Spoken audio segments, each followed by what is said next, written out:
Għal 5 xahar konsekuttiv Malta komplet iżżomm posta ma' pajjiżi fl-Unjoni Ewropea bl-anqas rati ta' qatt.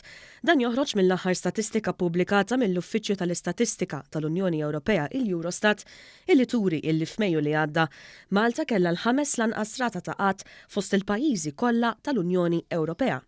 Ir-rata ta' qatt f'Malta kienet ta' 3.5% li hija 0.4% anqas minn kemm kienet fl-istess xahar is-sena illi għaddiet. L-uniċi pajjiżi li kellhom rati anqas minn ta' pajjiżna kienu l-Ungerija, l-Olanda, il-Ġermanja u r-Repubblika Ċeka. Min-naħa l-oħra il-Greċja, Spanja u l-Italja kellhom l-ogħla rati ta' qatt fl-Unjoni Ewropea.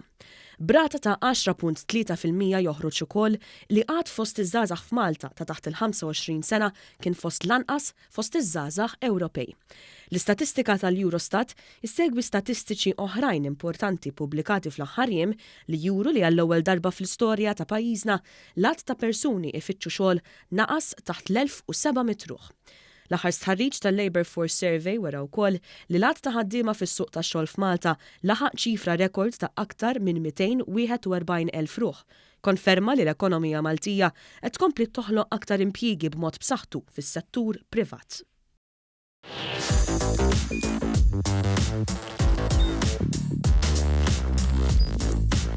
Idħol fuq one.com.mt u hemmhekk tista' tara l-programmi kollha li jxandru fuq One permezz ta' One Play.